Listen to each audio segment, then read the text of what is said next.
Okay. Oh, I feel like I'm on a newscast.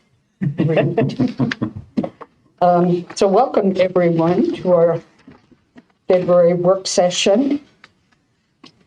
And I'm assuming President Zundel will be here shortly. I don't know what a work schedule is, so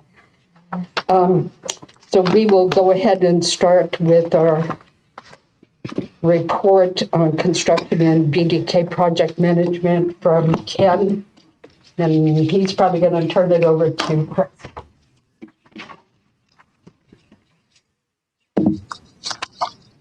Yeah. Yes.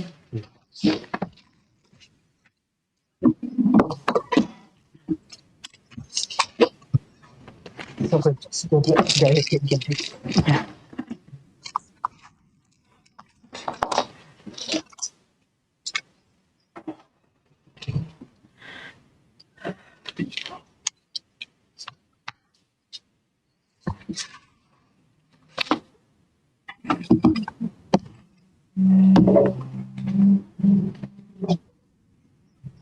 Yes. Yeah.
St Andrews is one of the most famous golf courses in the world. It's in Scotland. We thought it was very appropriate, with us being the Ben Lomond Scots, to have this in there. And so this is the 17th green at St Andrews that surrounds the putting green there at Ben Lomond.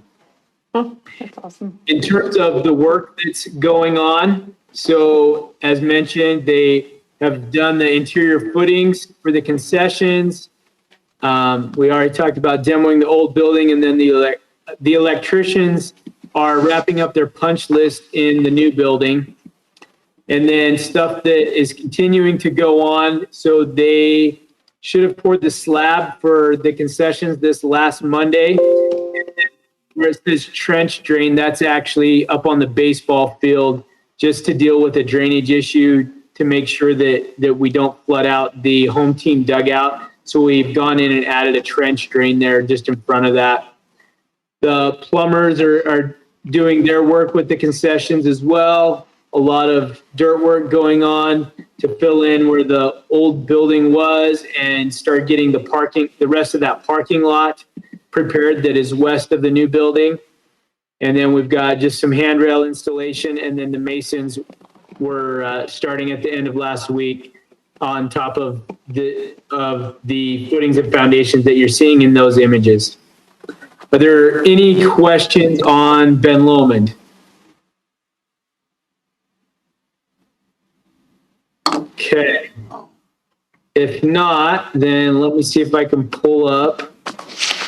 Yep, here we go. So I just wanted to, this is to transition over to Chris really quick.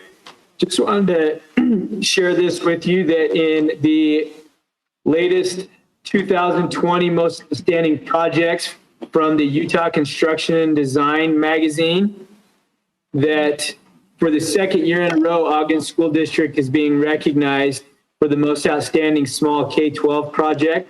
So if you recall, last year, Mount Fort Junior High's Innovation Center received this exact same award, and this year, Wasatch Elementary School for the addition and remodel are receiving this recognition. So just wanted to share that with you. And with that, I turn the time over to Chris. Okay, thanks, Ken. Can everyone hear me all right? And that's a heck of a way to get introduced.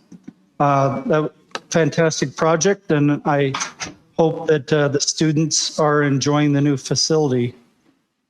So should be able to see the PowerPoint slide. Thank you, Joyce, for the continuing feedback. Okay, so let's go through our project. Just a quick update, especially for the new board members. We are managing the 3 remaining elementary school projects within the bond program. One of the most important things that we're doing on a regular basis is managing the COVID-19 requirements on the project sites. We do conduct the vast majority of our meetings online via Zoom, Google Meet, Microsoft Teams, and some of the other online platforms. Anytime anybody comes to the site is a small group only. And it is a mask required for anyone who interacts with either the district or BDK personnel. And then after a site has been declared substantially complete, any and all workers on the site are required to wear masks. We do monitor the crew, the manpower, safety on a weekly basis in terms of making sure that we're aware of any impacts due to COVID, anybody who's been ill, and we do have the social distancing and stuff. The other thing that's probably a lot more important to us at this point is the supply chains, particularly for electronics and other specialty items along those lines. There's been a lot of slowdown in manufacturing across the United States and also globally. So we're trying to make sure that we're monitoring them to make sure that they all get there on time for those opportunities. So we manage those pretty closely on a weekly basis for the different trades. And then both the contractor and our own parent companies spend a lot of time and effort trying to predict where things are going and how there impacts the industry. And so we try to stay on top of that to make sure that all these projects finish on time. So the first project, sorry, someone had a question? Chris, just we're not seeing you advance slides if you are advancing slides. Okay, were you at the work practice slide? No, we're at the first slide. One. Yep, you got to present it. I am in a presentation mode. Did it advance this time? No. You're not in a presentation here, though. It did there now. It moved that time. So Chris, you're not on the screen, it's not showing in present, it's just showing that you clicked the next slide down on the left. Present. Yeah, he just needs, So something's going on between there, him and you. Jared's is coming and he'll just have to change which tab he's presenting. Yeah, just do the tab, so it's big enough. I can't get my board to come up. Oh, really? I get something to come up, but it's not. If I go to that, And I'm not doing anything different than I usually do. But see, this comes up like this, but I can't There do you anything with it. It's I good just now. went- There you go, Chris, you're good now. Hello, Driven for around. today's. okay. Was it today's? I need to go on. No, she sent it. Wow. We're experiencing technical difficulties. Please stand by. We're good now. She sent it January 20th. Okay.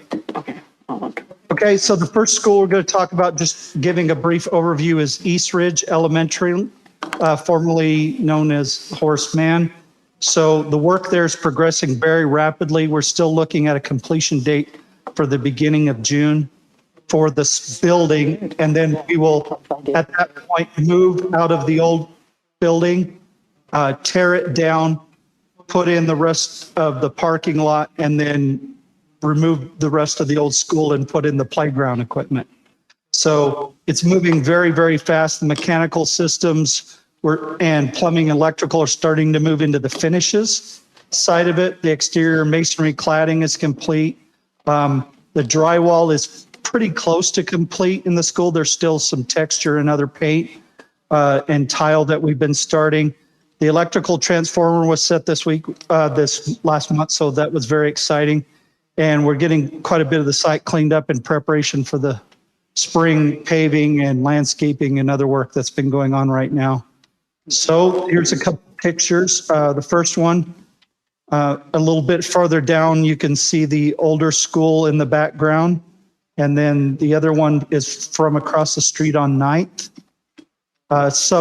The picture on the upper left here is where this is the administration area. You can kind of see a before and after with some of the paint for the ceiling structure. And then the picture on the far right is as you come into the building, and you can see some of the decorative functions and stuff that in a couple months you'll be able to recognize some of the tree features and stuff like that for the large entryway area. The picture here is from the School of Deaf and Blind. You can kind of see the backside of the school, the west end of the school there. And then some of the corridors, the learning stair area, and then the picture in the middle is kind of the entryway to so that would be the 4th grade wing on the upper floor. We're starting to get paint and tile throughout the building. It's starting to look like a school. So that one is the furthest along of our 3 remaining projects. The next one is Polk Elementary. We've got quite a bit starting. We're now on the classroom wing, all moving on to the 3rd floor of masonry. The structural shotcrete is nearly complete on the old building. In order to finish it, we actually have to take the roof off of the old building and finish putting the shotcrete. So we're kind of doing that in a sequence right now. The west end of the building has had the roof removed, the trusses removed. If you were out there a few weeks ago, you would have seen giant sections of roof trusses flying through the air. And now that those are being replaced, the framing is we're starting to frame out the bottom section and then also onto the next floor up into what the final configurations are going to be like. The new classroom building has had the mechanical and plumbing installed on the 1st floor. We've actually flown the steel this last week. I turned this in about a week and a half ago. There's quite a bit more progress going on out there for the next floor of steel on the new classroom building. And then getting ready to start on the gymnasium, which is on the east half. So this gives you a picture of 2 different sides. This is the west side of the classroom building on the picture on the left. And then the picture on the right is where I'm standing is where the gymnasium and kitchen areas be looking back into the classroom wings. And then this is pictures from the old building. You can see the picture on the right. We've actually taken the trusses off.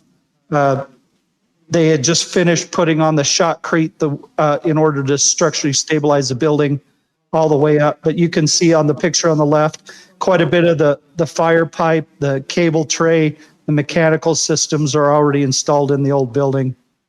And the picture on the left here is kind of a before shot. You could see the remaining amount of area when we cut the trusses out that had to receive that last 4-foot band of concrete. Then the picture on the right is actually the new trusses and joists going in on the roof. And then these are the pictures of the new classroom wings standing in the collaboration area. The classrooms are to the left. And then the picture on the right is actually standing in one of the classrooms. You can see that quite a bit of actually, since this picture's been taken, all the ductwork is actually in, as well as the electrical and plumbing in the new classroom rings on the 1st floor. So if you walk in now, you have a very good idea of what the final configuration is going to be on the classroom wings. And then a picture from 27th Street, and then a picture on the right is actually from the 1st floor up, and we're getting ready to put the deck on for the 2nd floor, actually right now. So T.O. Smith Elementary was the one we started in September. I apologize in advance of the pictures. They're going to be like, wow, Chris, you're showing us the same picture 5 times. But that's what happens when you're in the footing in the ground. There's a lot of, but the building site layout has been complete. The exterior footings are mostly completed, except we have left a little area out right in the the front and the middle in order to drive in some of that stuff. The underground electrical and plumbing is going. And we've actually started on some of the masonry walls on the interior, which is very exciting. But this is the part I was talking about that looks kind of boring. Wow, Chris, you're showing us lots of pictures of dirt and snow and orange blankets. But actually, we've made a tremendous amount of progress. The dry weather we had in September and October was absolutely vital. This site had to have 18 inches of soil removed in order to put the school in the right location and also to counteract some of the very heavy clay soils that were on this site. So a lot of earthwork had to be done, and it stayed dry enough to get that done. And so now we're not getting stopped by weather at the moment. As you can see, rain or snow, they're still pushing forward with the footings, foundations, and masonry.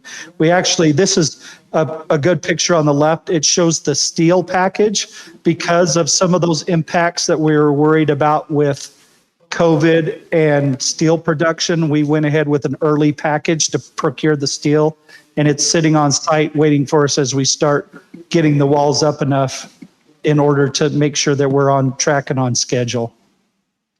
And you can see some of the interior masonry is starting to go up, and the footings and foundations. The school actually steps 3 different locations because we're going down the hill. So the footings and foundation on this building are a little bit more complex than they might be because of the orientation of the building.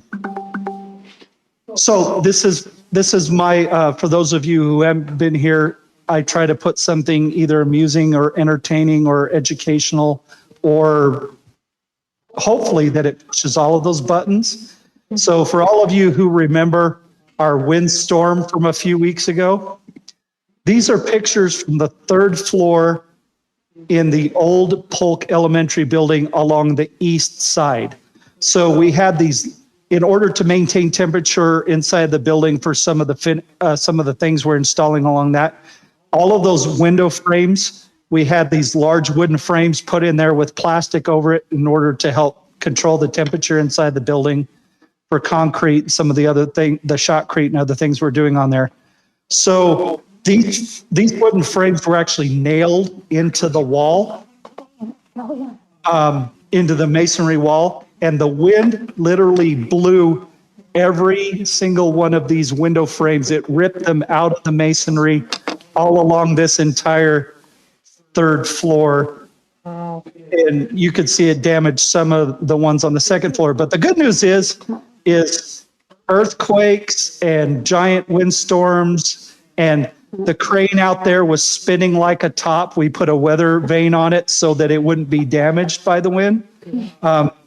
All of that, this was the extent of the damage. So we planned for the wind. We knew it was coming.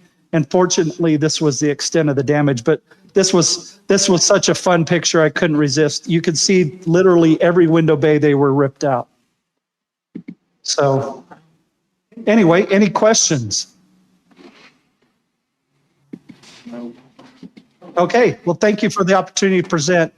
Things are going well. It's a lot of work going on, and it's still going. Thank you.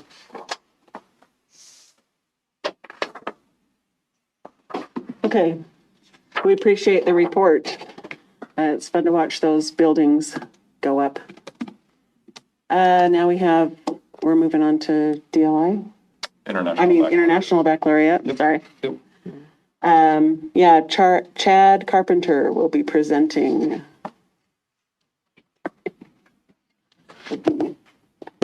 Looks like that's gonna work. We have a couple videos and hopefully they work, but President Zundel, Vice President Wilson, other board members, Superintendent Nye, thank you for this opportunity to present some exciting options for you to consider and take in, specifically the International Baccalaureate program, which is something that's been in Ogden, namely at Ogden High School. And so today we're going to kind of discuss a little bit more in depth some of the program offerings with the International Baccalaureate. and I've got a couple of individuals, colleagues to help me present today. I want to start by just bringing us back and grounding the conversation into our strategic plan known as Nexus Elevated. You've heard this and continue to hear this each time we present, but in terms of tonight's presentation, I just wanted to ground the conversation, and a lot of times, at least recently, we've been hyper-focused on COVID. And sometimes we talk about that like we should as major challenges. But I want to just highlight that our strategic plan, which was established prior to COVID, has really allowed us to maintain a focus in the now, but also not lose sight of the future. And part of tonight's discussion is just that, not waiting necessarily for COVID to go away, but what are some things we can do with that forward-thinking stance? So I just wanted to ground us in that.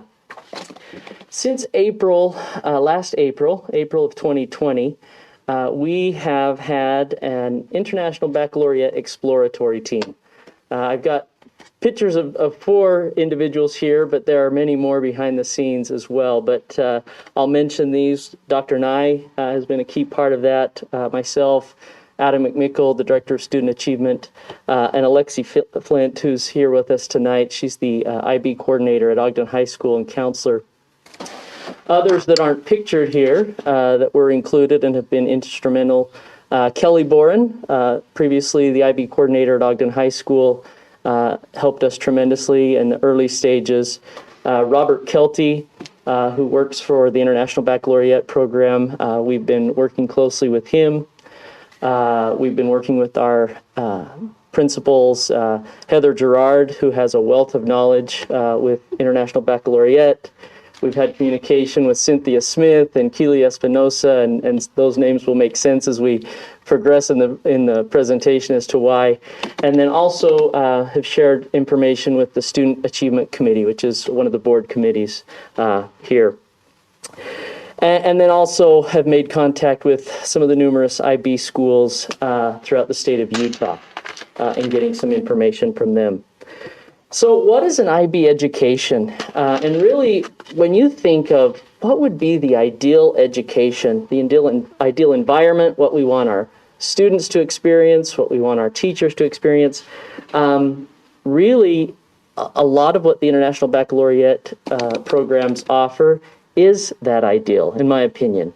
A rigorous approach to learning and teaching, knowledgeable educators in not only their content, but how to work across the curriculum with colleagues of other subjects. Students who are curious and want to explore, that are open-minded, students who care about others, not only in their own school, but outside of their neighborhood and even globally. And really, the mission statement, I think, says a lot, and I tend to not read all my slides, but I'm going to read this one. This is the IB mission statement. The IB aims to develop inquiring, knowledgeable, and caring young people to create a better and more peaceful world through intercultural understanding and respect. The aim is for students to become active, compassionate, and lifelong learners who understand that other people with their differences can also be right.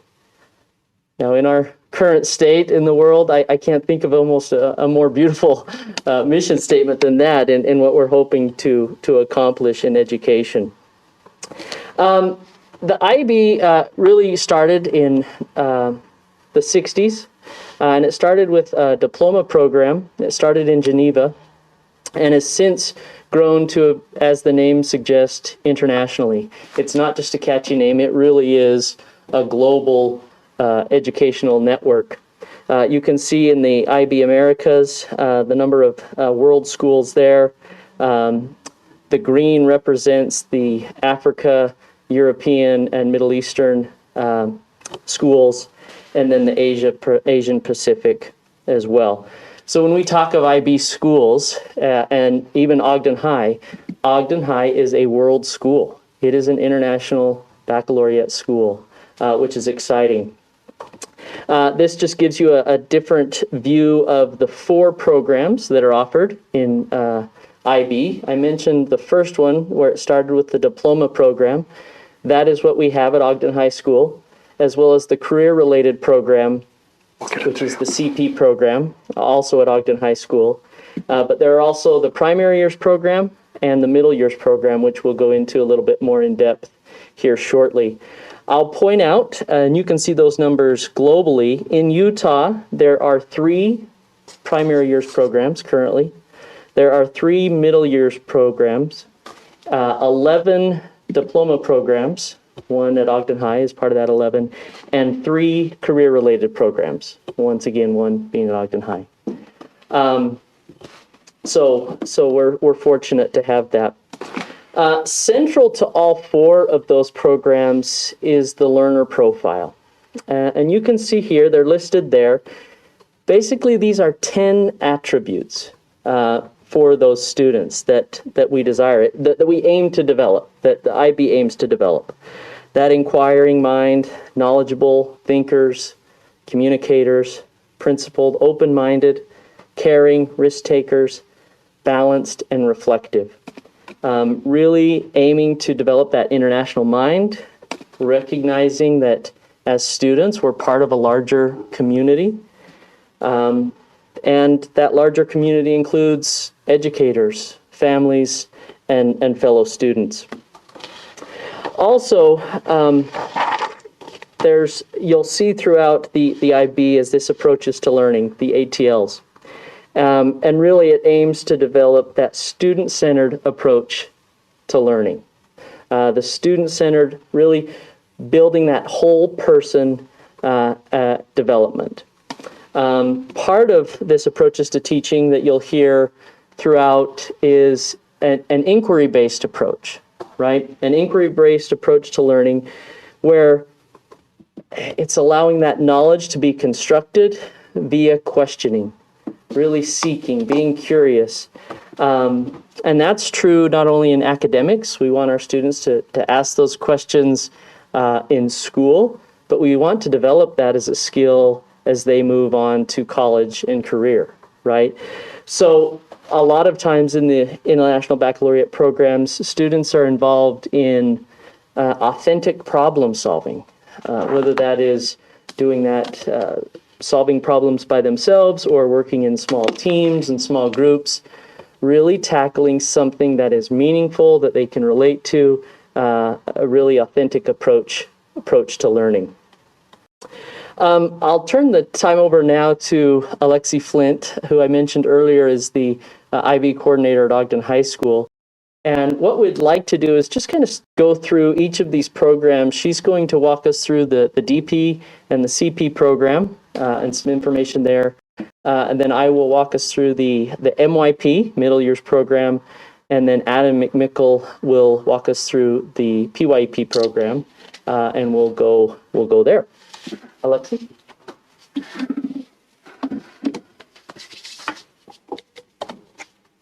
Hi, so I'm going to explain kind of the programs that we already have in place at Ogden High School. I'm going to do my best to say the actual words and not the acronyms because I know that you don't know them yet. So first, we'll start with the diploma program that was established in the 2011-2012 school year. It's an opt-in program, so as juniors, students choose to be in the IB program, and they stay in it for the 2 years. For this, they pick 6 IB classes to take, and then they also complete what's called their core. This is Theory of Knowledge, which we call TOK. It's a 2-semester class that they take junior year and senior year, and then they do their extended essay, which is called an EE. That's really that authentic learning that we kind of talked about. The 4,000-word essay that they work on outside of school, so completely on their own, which is really fantastic to work with and see them accomplish that. And then we have CAST, Creativity, Activity, and Service. The best way to describe this one is kind of like different service projects where they see a problem or set a goal, and then they go through and do the hours and reflect on the process, that what they did and the outcomes of it.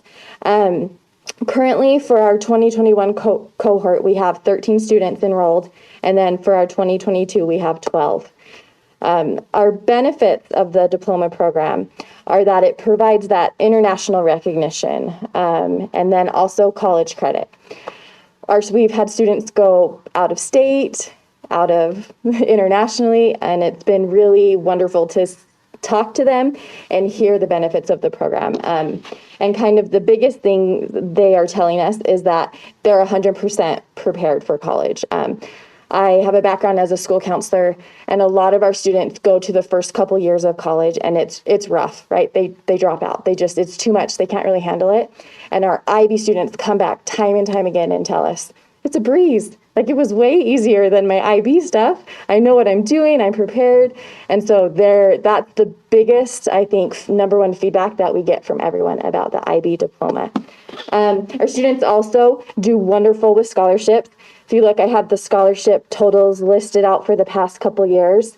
To put that in context, that's about 15 to 20 students bringing in that amount of scholarship money, which is amazing. And then kind of an important quote, I thought, to tie it all together. Our diploma graduates are more likely to enroll in a university, but they were also more likely to enroll in selective universities, stay enrolled, and perform better during the university study.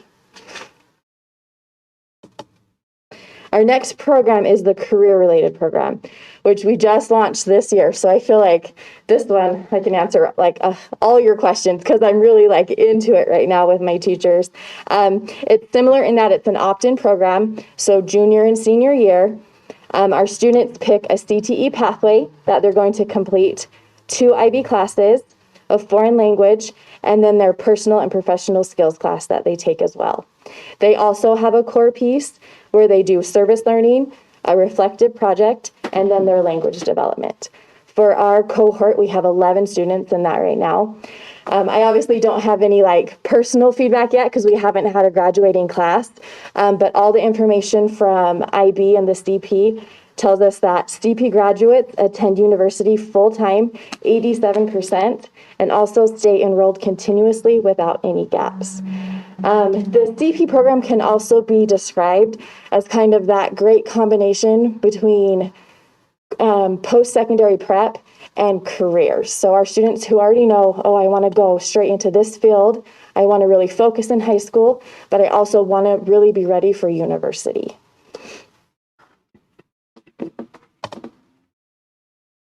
Okay, we have a video for you for some of our students. It worked before. We're gonna.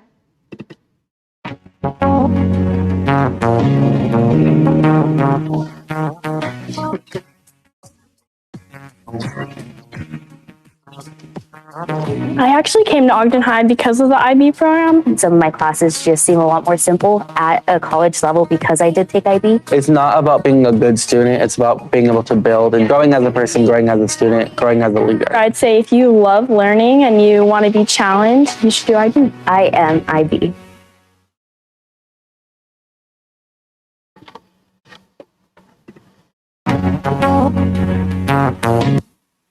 Awesome.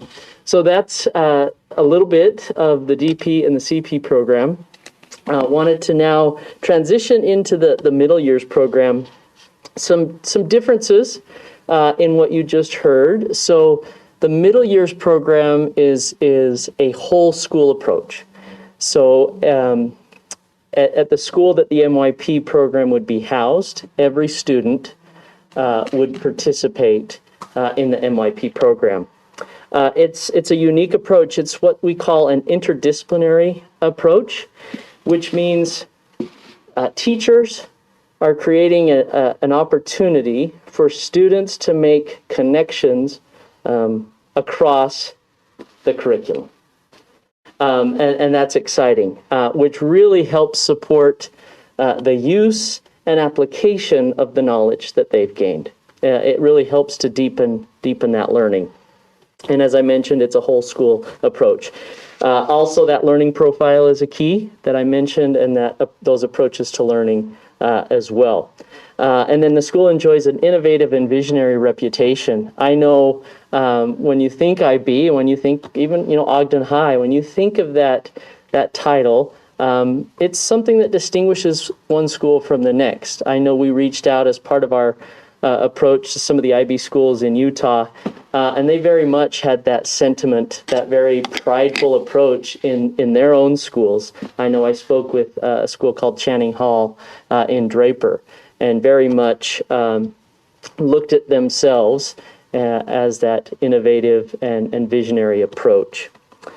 There are some core elements, and one thing that I've appreciated in my study of the International Baccalaureate program, and namely the middle years program, is this idea, this core concept of service, service to the community, and action. And so that'll be part of it that I'll touch on here. I mentioned the interdisciplinary approach, and then those community and personal project, which I'll address. In the MYP, there are 8 subject groups, and we'll touch on that. Language is part of that. Really, every subject and every teacher that's in that school touches the IB program, and that's that whole school approach. And then there is an optional e-assessment at the end of the MYP program. That is an assessment that would compare students in our school to that of students around the world. So that would be, it's optional, but it would give an exciting window into how our students are performing compared to like peers throughout the world. These are those subject groups that I mentioned. You can see language acquisition is one of those. So foreign language is a key part of this program.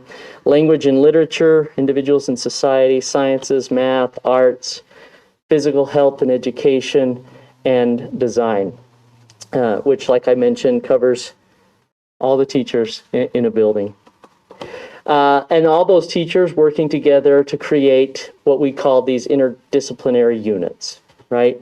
Now, the length and design of those is very site-specific. They can work, and that's kind of where that, you saw in a previous slide, that flexibility comes into play. It's really teams collaborating and working together throughout the process, and one of the requirements of becoming an IB school is a commitment to ongoing professional learning. And part of that ongoing professional learning is how do we work across curriculums in developing these units. You're familiar with professional learning communities. This is a very big professional learning community and even a world learning community. But this is an example of some of those interdisciplinary units, right? Where you might have a health teacher collaborating with a science teacher, and whether they're studying diabetes or studying muscles and how muscles work, that would be an example. Others that are listed there, analysis of climate change and science fiction novels, right? And you can read there. But exciting, we speak of collaboration. This really is a fantastic way to deepen learning in a very collaborative approach. In the 7th or 8th grade in the middle years program, the student would participate in a community project. That involves participation in service learning and students really applying what they've learned from those approaches to learning in that learner profile. So here, and it can be in any one of these categories: direct service, which that might be something like one-on-one tutoring, a younger child. Indirect service might be, researching and working with an organization to maybe help redesign their website, right? That's more that indirect approach. They're not necessarily right there in the middle of it. Advocacy, having a student be able to not only advocate for themselves, but identify an important topic or subject or community issue where they can speak on behalf of someone else or on behalf of themselves on an important issue, maybe something concerning the public. Or research, collecting, analyzing, synthesizing data that might be critical to an ongoing issue that's not only important to them, but also important to the broader community. The personal project is kind of that culminating activity. This would happen in that 10th grade year, the 5th year of the MYP. And this, probably the easiest way for me to describe it, what I likened it to was kind of that of like an Eagle Scout project, right? Where the student is investigating something that's critical or important to them.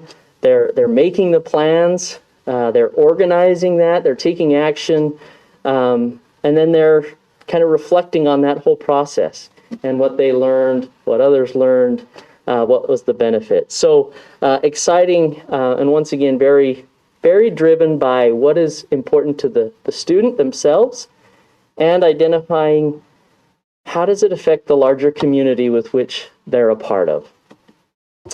As we worked with some of our teachers, current teachers of IB. I know Alexi had lengthy conversations with different teachers who are currently teaching in the IB, and this was one from Ogden High.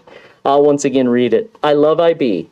I find that while the coursework is rigorous, it fosters critical thinking and compassion that isn't seen in other advanced courses. The goal of IB is to grow the whole learner, not just help them pass tests. Nothing prepares students for college better than IB. I also see that the international mindedness focus is crucial for our students to grow in competitive markets. And we have others that have shared similar sentiments, and so it's exciting to see that connection and that bridge into as these students progress into not only college but into careers. And there's another video. Hopefully it works. It's a little longer than the previous one. And before I hit play, I want you to think these are students talking. These are not our students, but these are students who have participated in the IB Middle Years program. And near the end, you'll start to hear them talk about those projects. And for me, that was one of the highlights of the video, is listening to them talk about the personal project they chose, why they chose it, and so forth. So we'll hope this plays, and then we'll discuss PYP.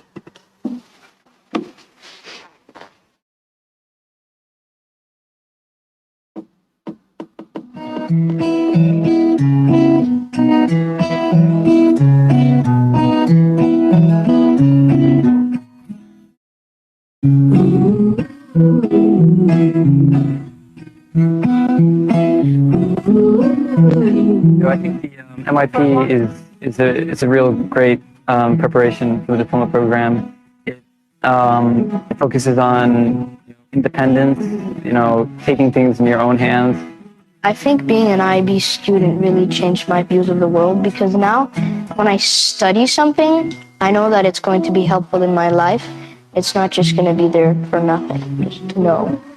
I really like the fact that it opens a lot of different doors and gives you a lot of chances to learn things that you wouldn't normally learn. And it also gives you the chance to think about things in a way you wouldn't normally, like have your own opinions. Now, the world is getting smaller and smaller and smaller. We expect our students to travel everywhere in the world, when they actually start working professionally. And I think that the IB is preparing them for the future they're going to have. Well, for the longest time, like International Baccalaureate, especially when we were little, it was just like this big exam that we had to take at the end, and everyone was, the IB students, and they have so much work and so many things to do. And then basically as we kind of moved up to middle school, we started realizing what it was about, and that, International Baccalaureate is basically the whole context of the whole school put together, the whole concept behind it. A very good system of education. A system where everybody's accepted from different cultures. In the middle years program, we learn more things and we learn how to be with more people, and it's a bigger community, kind of. For me, I think the biggest benefit is the fact we get to learn such a broad range. A lot of other schools that I've been in, it's just been so academically focused, whereas here, although it is academically focused, we do get to learn other things and other topics. They're really big on linking other subjects. So, for example, you'll go in science and then you'll do a big project and, you'll link it to PE, so you learn about muscles or something like that, yeah. And they'll help you see how you can use the subjects in the outside world. And often with subjects like maths, it's quite difficult to relate these to the outside world, and we have to try quite hard. But our teachers kind of help us through that a lot, and there's certain processes we go through that help us link what we're learning in class to the world around us, and it's pretty interesting.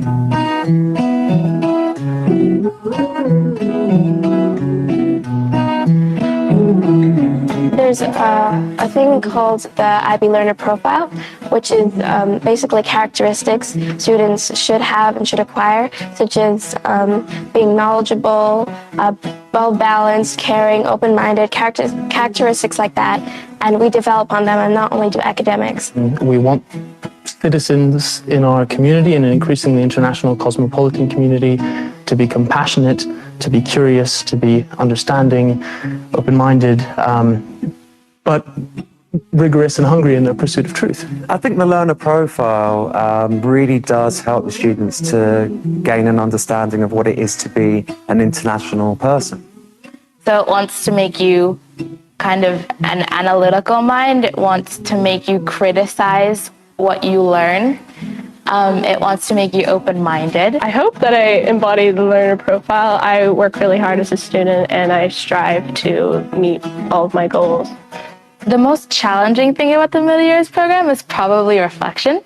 And reflection is kind of this aspect of learning where whenever we complete an assignment or do something creative and then we have to evaluate it, you have to think about what you learned about it and how you felt about doing it and sort of all these things about the making process. Almost every assignment we do or every big project we have to reflect and evaluate. But as I've done that throughout the years I've been in the school, it's kind of grown on me and I do that automatically. And once I reflect on what I've done, I can improve from that. The best thing about the IB is the level of kind of comradeship between the teachers and the students. So you feel like you want to perform well for them. I think the skills I think that we'll need for the personal project are time management. I mean, we do get a lot of time, but there's a lot of work, and you need to kind of really balance things out. I also think you'll need devotion because it's a big part of your grade. It's kind of like the culminating project at the end of 11th grade, at the end of MYP, and it's a project that I think it's supposed to link your personal interests with your work. You'll need open-mindedness, take aspects of the whole topic, negatives, positives. So I'm actually looking at how art and social constructs on body image and beauty affect dressmaking. My personal project is a cookbook that is designed for teenagers so that they can make easy, fun recipes by themselves. Before I mentioned I was into photography, and I'm really considering doing that for my personal project.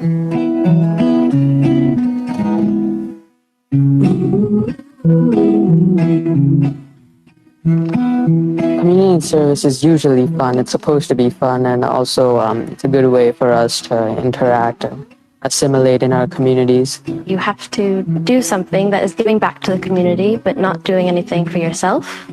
It helps us become more generous people and more involved in society.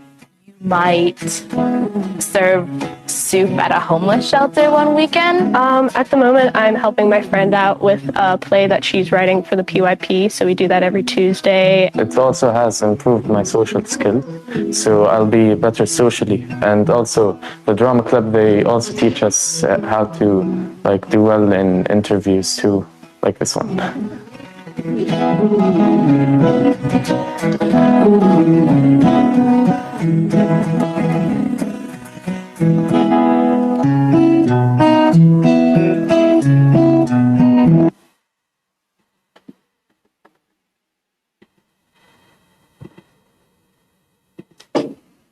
First off, I want to say how wonderful it is to be physically present in front of the board today. It's been a while. I've always loved the opportunity to stand and present in front of the board and engage with our board members, and it's very relieving. Actually less stressful in some ways than being on the video camera. It's also my pleasure to be here talking about the primary years program within the IB continuum, which touches the youngest learners in any educational system within IB, and that's true to my heart as I started my career in Ogden School District in a first grade classroom at Heritage Elementary, and appreciated the power, the potential of our youngest learners, and engaging in them in a way to help them see themselves within our academic system, and also, grade appropriately to help them articulate the various pathways through which they can experience learning K-12 within our system. And that's really what the IB PYP aims to do. And as I consider those experiences, I used to bring in analogies, various analogies within my classroom to help shape our students' perspective to see what is possible. I'm kind of longing, the more I've learned about the PYP, I'm very jealous of those who have this framework and this program to help shape those conversations and give power to those conversations. And I think I did a great job, but I know I could have had even more powerful conversations with our students had I had access to a program like this. So the PYP program is has a transdisciplinary curricular framework at its core. Slightly different, and we can get into the differences later, than MYP and the DP and CP programs, where we're talking about multidisciplinary learning or interdisciplinary learning.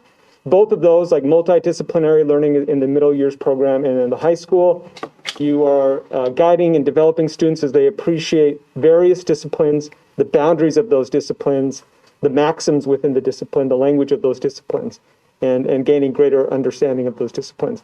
Interdisciplinary work, as Chad had mentioned, starting to bring those disciplines together, cut across disciplines, having teachers and students alike, synthesizing knowledge that connects multiple disciplines, as you would see in most real-world projects, and bringing it together. For the PYP, starting that journey with our youngest learners, transdisciplinary curriculum aims to really humanize the learning at the beginning, focusing on who that student is, developing that sense of agency, obviously still appreciating a rigorous curriculum, but gaining a sense of self both inwardly and outwardly is who they are within the system and who they are within the community and within the content. The pillars of the PYP curriculum focus one on the learner, and again, clearly defines the outcomes of the student and outcomes in developing agency within that space as well, even in our youngest learners. We focus on learning and teaching. As Chad had mentioned, there's a great emphasis on the pedagogy and how to engage students with sustained inquiry in a way that is a partnership in the learning. Not just me as the authority telling you what you need to do, but me in a very carefully crafted way that appreciates learner development, that we can move students in more self-regulatory patterns over time, and then they can have better agency in making decisions along the way in how they best appreciate the content, what the content means to me, and what I can do with the content across disciplines. And then finally, one of the things that I've found most value in as we've investigated IB, generally speaking, across the continuum, is the emphasis on the community. And those are various communities. We have a big emphasis on professional learning communities in the school district and the culture therein. But we start with our younger learners, again, focusing on self, and then we have a more immediate, proximal community within the classroom. And then they can start considering the broader school-based community, how that community is nested within their broader neighborhoods, their broader community, and then start exploring outward. As again, they start to engage and understand themselves within all those various communities and how they can then apply the knowledge they gain along the way to better engage in that process. The program of inquiry is found throughout the IB. It does start within the element of the PYP program, as I mentioned, and it's defined by those 6 transdisciplinary themes we see here: who we are, where we are in place and time, how we express ourselves as learners and as people, how the world works, how we organize ourselves, and how we share the planet. These themes help teachers and students both organize the units of learning and have that sustained inquiry model about the big ideas within these themes. So we may be approaching a unit of learning, we'll pose an essential question that would carry out and tie together a multiple week unit of learning within our curriculum. And the students can continue to cycle back that learning to that overarching essential question and just go deeper and deeper into those topics through that program of inquiry. In the PYP, as you see in the other programs, where in the middle school program, I think the most closely related, as Chad talked about, that personal project. Well, the culminating event for the PYP school is the exhibition. So as the students progress through the system, they're gaining, greater sense of self. They're mapping their journey of learning. And then at the end, very much directed by their own interests. They identify areas of interest, problems they'd like to solve, and they also very much have a choice in how they want to demonstrate their learning.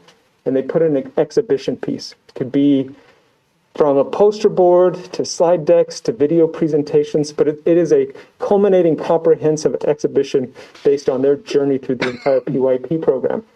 One thing I want to highlight here, which I really appreciate, this certainly just by definition is a celebration of the individual's journey. But the way it's structured within a PYP program, it's a celebration for the entire community, and it is certainly shared across the entire PYP community within that school and beyond. One thing I related it to, there was a few years ago, I had a wonderful opportunity to connect with the school district in California. And one of the most innovative things I thought they were doing is, like we do science fairs, they were running a teaching and learning fair in their district. And I thought that was a very innovative idea because it included both the teacher and the learner. And they would, like a fair exhibition, they would talk about a specific unit of study. The learner would give their perspective and the teacher would give their perspective. And here, in a similar sense, we're going to celebrate that process that has just ended up in that final year of the PYP program, and the learners represented, but they also articulate through the process how they came to the place they're at now. The journey, the way they engaged, the relationships they had with their peers, with the adults in the system, and outwardly even with the community. And that culminates in their representation in the exhibition. And then just finally, as a quick compare and contrast with the other programs, the biggest difference, it also includes the MYP, then the DP, where we are opting in at the diploma program, the career-related program in the high school. The MYP and the PYP are, again, whole school models, as Chad had indicated. These are frameworks that we apply to our general programming in our school to enhance that educational experience for all learners. And that's been a big point of emphasis as we've investigated the IB continuum, that idea of all learners and us, even at our youngest grades, the potential to engage students to find themselves in the system and to better appreciate pathways that are available within the system. The transdisciplinary focus is one I had mentioned as a key difference, is again, that focus on self first and then expanding out as they learn through the PYP program. But the similarities are critical too. The reason you look at a continuum is that continuity of experience that builds upon itself and develops the learner over time. So we have some themes focusing first on the IB learner profile, the broad and balanced and conceptual and connected curriculum, the approaches to teaching and learning that Chad had mentioned earlier, and primarily that international mindedness of respect and understanding is very clear in the PYP program, and that continues throughout. That brings us to the YIB section. Lexi and I will help with that. Okay, so why IB? As we were looking at the benefits of the IB program, we really wanted to make sure that we were connected with our Nexus Elevated. As Chad has mentioned, that's kind of the driving force, right? That's what we come back to, our goals. And right along with that, it was really wonderful. I felt like everything we looked at, I'm like, oh, it fits here. Oh, it fits here. So it was a really smooth kind of transition. And the biggest piece that I always think is our equity and access, right? We want to make sure that the opportunities are available for all of our students. So this might be my favorite slide of the whole thing. So just enjoy it because I love it. So 60% of all public schools that offered IB programs in the U.S. were Title I. So very similar to us, right? And then these statistics are just so powerful. 79% of the low-income DP students from Title I schools enroll immediately in college. Beautiful. 84% of low-income African-American DP students enroll immediately in college, the same percentage as white students who are not low-income. And then the last one, 87% of African-American DP students from Title I schools enroll in college. This is higher than any other racial group. Nationally, the college enrollment rate for African-American students is 57%. But can you imagine for our students how wonderful it would be if we were able to be anywhere close to these statistics? And then from the MYP perspective, students in this program were 34% more likely than the non-MYP students to take at least one advanced placement or diploma program exam in high school. This also connects directly to our college and career readiness.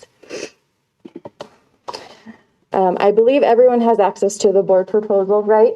So this kind of shows you the different academic excellence, social emotional learning, talent development, and then where the specific benefits align from the IB programs. I wanted to just talk about specifically the AVID and IB. I just talked with Katie Scott today. It worked out perfectly. And I was asking her like how she feels about AVID and IB and her thoughts. And she said, I had to write it down. She said it great. IB gives overall philosophy. AVID provides the toolkit. They can complement and coexist. And she's our AVID coordinator for the district. I don't know if the new board members know about AVID. And I don't know if you get. I've heard it. I don't know well, but I've heard about it. Yeah. Jump in and explain that really fast. AVID is an instructional framework that operates in our secondary schools and 2 of our elementary schools. We could spend a long time talking about AVID, but just in a nutshell, it provides systems and structures to, again, support our students find success across curriculum. It's content agnostic. It's focusing on what we'd see here, like in the learner profile, developing organizational skills, their ability to inquire around topics, to have that creative thinking, and to be critical thinkers as well. It is twofold. Primarily, we do have AVID elective courses in which students can enroll. They focus primarily on, again, developing those skill sets within that class under the guidance of the skilled teacher who is certified in those skills, and then also developing the peer-to-peer capacity to support each other through things like tutorials, so students can bring real problems that they're facing and challenges they're facing in regular classrooms. They bring them to the AVID class. They talk about the effective strategies that can be employed. The teacher provides support where maybe there's some deficit there. And then the students work together and tackle those problems. And then you have AVID school-wide, which takes best instructional practices. It provides us a system and structure in which we can develop the teacher's capacity to employ that in any classroom across the school, and then also connects the students in a way so that they, again, develop that self-agency.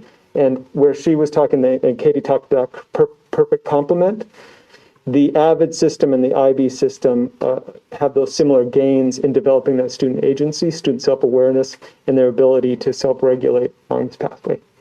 And I would be happy to connect with you personally or connect you with Katie Scott if we want to kind of further your understanding about AVID and bring you up to speed more rapidly. Mm-hmm. It's a very comprehensive program, and we could spend quite a bit of time talking about the details of it. Thank you, Adam. Yep. Okay, for the social emotional piece, I spoke with the MYP coordinator at Midville Middle, and in speaking with her, I asked specifically for each of these different Nexus Elevated topics, like what her comments were about the program.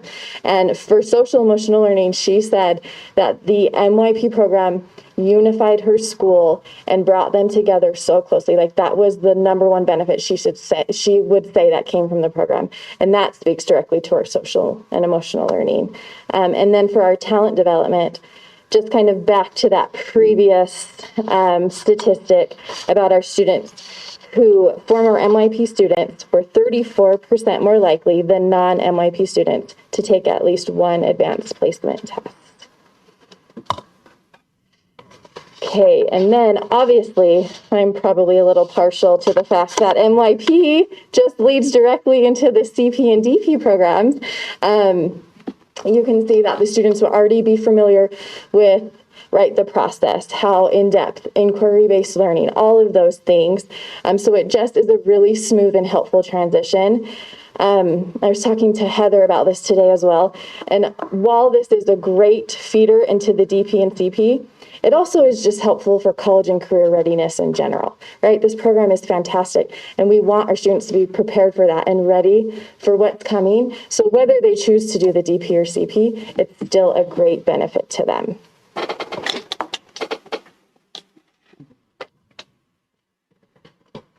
All right, I'm going to go a little off script just to share some exciting news. Tim Peters, who's on this meeting, he sent me a chat, and I asked him if I could share this. But his son Cole is in the DP program at Ogden High, and he just said, "Hey, just wanted to let you know, Cole. Let me get it here.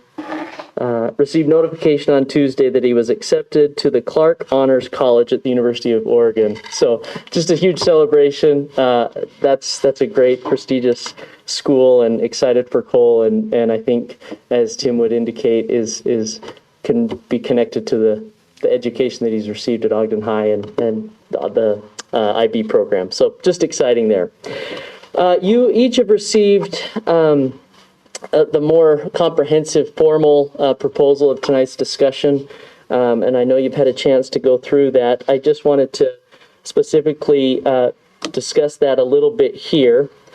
As I mentioned, we had started in early April, and had met and included a lot, and a lot has gone into thinking this through. And as our proposal indicates, we really do believe that the IB continuum, what you've heard tonight, the PYP, MYP coming in as complementary pieces to the already established CP and DP programs, is something that we would love to have you consider moving forward. We believe it's something that provides a little bit more access to what we're trying to accomplish as an organization, as a school district, and really grow students to be ready not only for the rigors of college, but lifelong career and happiness. So this is a visual representation of what the 4 programs look like. Our specific request is the opportunity to pursue what's called candidacy. There are multiple phases to this authorization approach, but the first one being candidacy. That's kind of that first step. We're in exploratory phase right now, seeking to pursue that candidacy, which would ultimately lead to authorization for the IB primary years program to be housed at T.O. Smith Elementary School, and the middle years program to be housed at Mount Ogden Junior High School, effective with the 2021-2022 school year. And as you can see that last line there, should this happen, Ogden School District would be the first public school district in the state to offer the full IB continuum, these world schools, and very few in the southwestern region of the United States. So that's just another visual of what that would look like. So let me talk a little bit about the authorization process. It is a rigorous process, which I'm thankful for. If we pursue this, it doesn't just mean there's this rubber stamp approach that, hey, you want to be an IB school? Okay, here, boom, it's done. It actually is a multifaceted, multi-year approach to being an authorized IB World School. And really the process is designed to support those designated schools. It's designed to support the teachers within those schools, the administration within those schools, and the district in general in really making that decision and understanding the nature of what we're getting into, and really if we're able to sustain it long term. I know you probably can't read this. It's outlined a little bit more in the actual proposal, but that first column there, that consideration phase, right? That would be our next step. And that's anywhere from a month to a couple month process, which includes what we call a feasibility study, which really gets a little bit more in depth and allows us an even more reflective opportunity to say, are we ready? What things need to be put in place? What adjustments need to be made? That we can then go to the IB organization and say, we've done this study, and we're ready to pursue a request for candidacy. The decision by the IB organization is roughly about a month that they would review that and get back to us.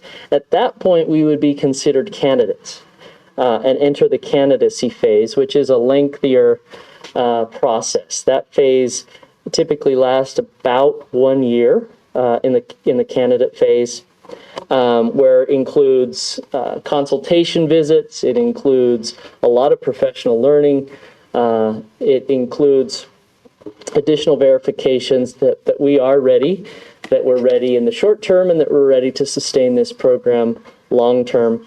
And ultimately that includes that final application for consideration from the IB organization.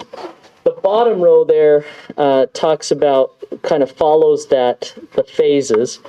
So should we enter the consideration phase, and that we would begin immediately with that professional learning. Yes? Just a little clarification on what it means to start at Mount Ogden in 2021, 2022, and what that actually entails versus, given some of the processes, what does it look like? So that would really be, we would be considered an IB candidate school. And really that's a year long of teaching and learning all at the same time. So it would be heavy on the professional learning. We wouldn't be officially classified as an IB school, but we would be a candidate for an IB school. So that's what this 2021-22 is. Correct. That's when that would start. Learning for the educators and the staff. Correct. Yes. Head of school, which they call head of school, that would be our principal, our administrators.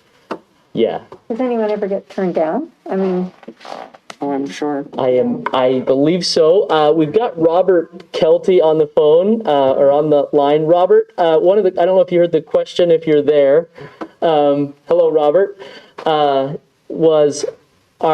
Is anyone ever turned down in their application for IB recognition? It's a great question. Superintendent and I, members of the board, thank you for having me. If I can start by saying it's a real honor to work with Ogden School District. I've worked now for a couple months with Assistant Superintendent Carpenter, Adam, Alexi, Jennifer, and they really represent your district with the utmost professionalism. It's a real joy to work with them. In terms of your question, it's rare only because of the preliminary steps to become a candidate school. As you can see, it takes a lot of work to unpack the various programs, commit to the programs and standards. The feasibility study ensures that the broad stakeholder groups have been included in the conversation. So when a school typically moves towards candidacy, they've done the homework and they've taken those initial steps, and I am that initial guide as well. And I get to be the person that advises a school to say, we still need to do some preliminary steps, and or say, you all are very ready, let's move forward. Once a school's in candidacy, just as they spoke about, you really have a really nice time period of typically up to 2 years. You can take a third year at times. It's very rare, but you'll have the school go 4 years in candidacy, but typically it's 2 years. And in those years, just as they indicated, that's when our teachers are trained, start putting all the pieces together in terms of the learner profile and the approaches to learning and the subject groups, where in year 2, you're really refining your practices and you're deepening that inquiry-based instruction. So when you're applying for authorization, again, you have a consultant who advises the school in detail, gives a written report if they're ready. And that way the school can literally go down a list and see where they need to work on before applying for authorization. Typically, a school follows that advice, and when they apply for authorization, they're really prepared for the authorization visit. Thanks, Robert. Did that answer your question? Okay. I think that answers the question I had on the slide for where it says defining their readiness to implement the programs.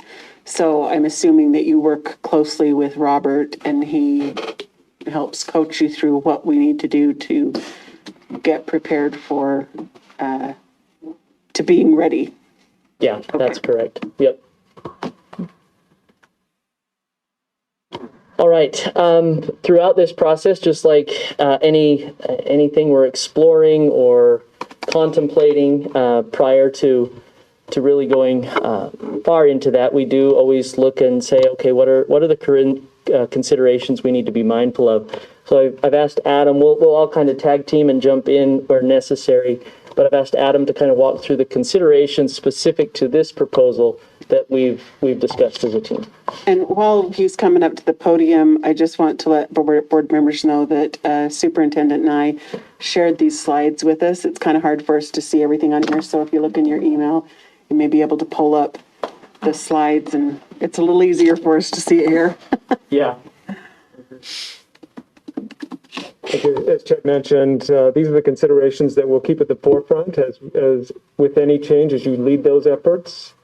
There are areas of clear opportunity, and there are areas where if you don't tend to them appropriately, they could potentially lead to challenges within the system. And these are the questions. They're not necessarily positive nor negative. There are things we want to consider and make sure we have solid answers and responses to as we proceed through the process.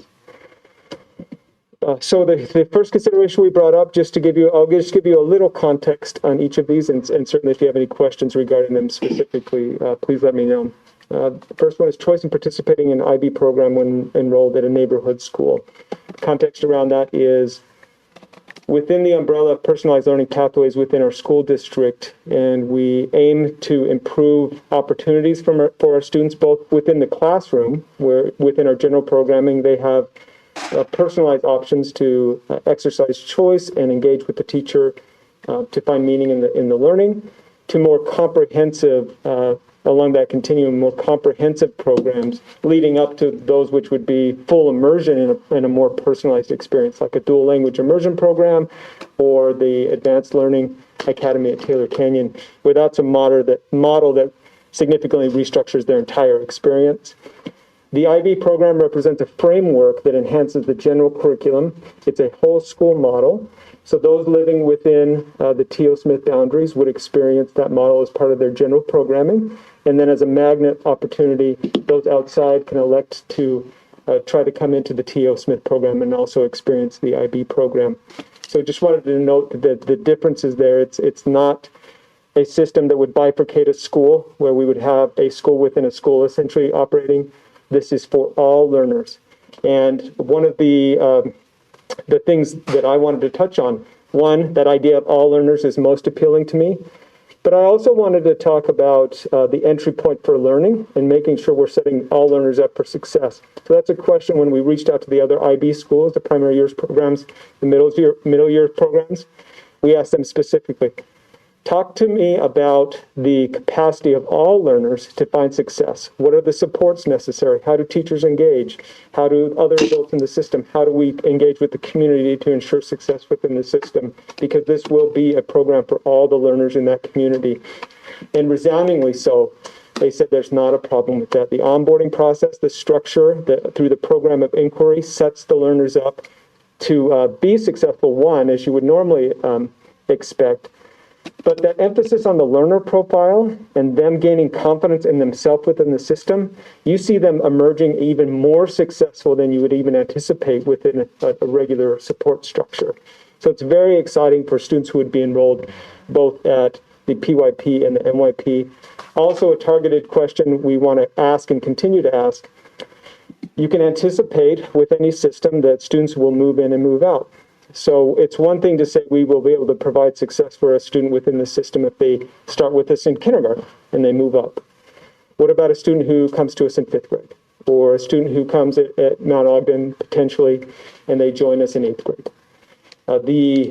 From the experiences through both us investigating through the literature and also connecting with these schools, the onboarding process and the way the entry point that's provided within the IB framework sets the student up for success, again, in a way that I want all of our schools to be able to do, just in general programming. So the nice thing about IB is those systems and structures are already in place and come with that engagement for candidacy. And the professional learning, as also those systems move, will make sure and ensure those systems are in place for those students to find success.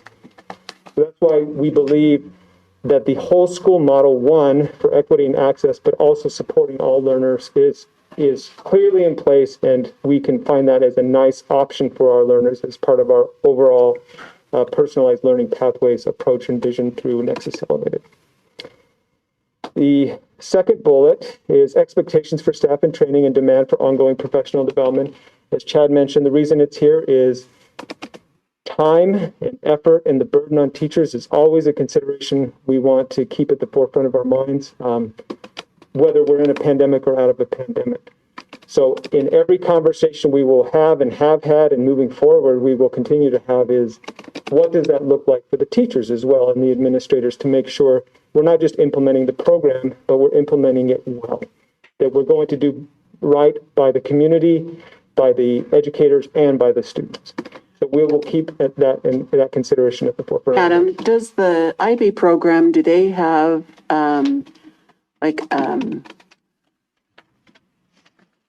suggested ways of how you go about, I mean, is there a way that they suggest that you prepare your faculty to, is there a prescribed professional development for this? And that's been a strength in connecting with Robert. The IB supports you through the process, and as he'd mentioned, why it's rare for you to not succeed as you approach candidacy and authorization. The process is there, and that includes professional learning, pathways for your teachers and expectations. And so they provide that structure. Also, there are opportunities within IB for us to send teachers for training, and then there's the consultancy too, where they would come into the schools and supports in that space. And then going back on your comment about, being mindful of teachers' time and this kind of stuff, I guess I'm just curious, and maybe this will come later, but I'm just curious about how you do that. How do you provide this professional development to get teachers prepared for this type of a school to open and be implementing the program with fidelity, and while they're teaching, or what does that, I can't even think of what that would look like, unless you hire them a year ahead of time and they don't teach that year before they start IB. I'm trying to determine my entry point to my response to that question. I think where I would start is I've engaged this, especially as the Director of Student Achievement, so steward of professional learning and the curriculum and those programs, right? I have to be very mindful of how we engage our educators and continue to develop these programs. One of the things that is most exciting about PYP and MYP is whole school models. It also works with our existing curriculum. And it certainly has to work with the core standards. That's a state requirement. We're still working toward the standards. It enhances our existing structures that we already have in place. We've worked for at least a decade in data-driven instruction, talking about how we effectively use assessment to engage both the students and the teachers and improving. All of that stays in place. Our district's general structures work. Where the teachers are receiving some additional training, they'll continue to learn about the curriculum that's in place, but then we overlay that program of inquiry, which improves their instructional practices, generally speaking.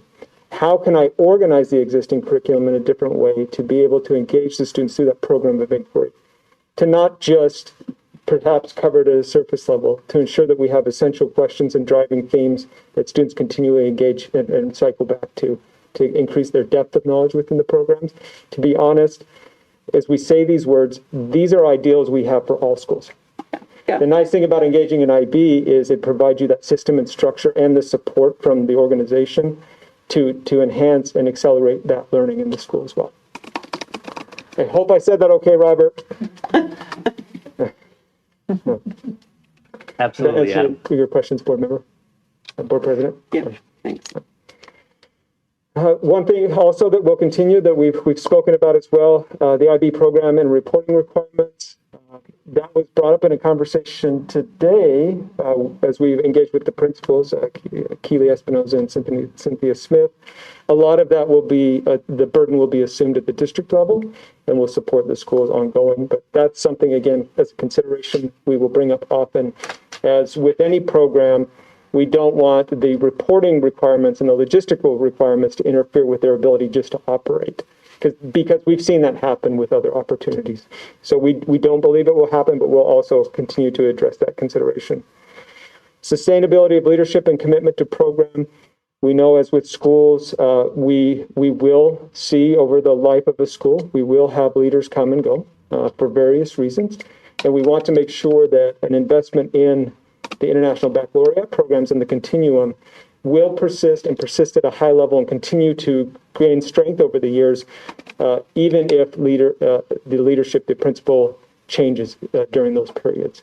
So that's one thing we will connect with IB, and we'll work internally with our executive directors, Sarah Robert, Luke Rasmussen, to ensure that we have that leadership continuum established, and we have a plan in place should a leader change positions as well. One of the things I know we've talked about before, just in general with our magnet programs, and it's an issue that Dr. Nye continues to explore, and I'll allow him to speak to this if he would like, just considerations for transportation for any student who would like to engage in the IB programs that happen to live out of boundaries. I don't know, Dr. Nye, if you want to add any words. No, I appreciate that. And just as a strategy, what can we do to eliminate a barrier? And for many of our families, transportation presents a significant barrier from participation in program. And so we are exploring different opportunities that may exist, and would present those to the board for their consideration also at that point. And again, presented here as a consideration that will be present in all of the ongoing meetings as we try to eliminate as many barriers and to access as possible for all of our students. Not necessarily having an answer at the moment, but that's a space in which we'll continue to engage. The question will come up just really based on the perception of IB that has currently existed at Ogden High School, the DP and CP programs. Those are rigorous, world-class programs that sit at the apex of our educational system right now. And so you would naturally want to bring in that conversation, how does this impact our gifted and talented students? And right now, the message would be that this is a whole school model for all students that would attend those schools. It is a program, the IB, the program of inquiry, is set up where students who learn through that lens of that learner profile, they certainly will be prepared if they engage in the PYP, MYP, to access the DP and CP at a much higher rate than we're currently seeing right now. And it will be, the hope is, the theory of action is, that through that continuum, that pathway, we would see an increase in representation across the district within those programs. So it's more reflective of our district's profile, generally speaking, demographics.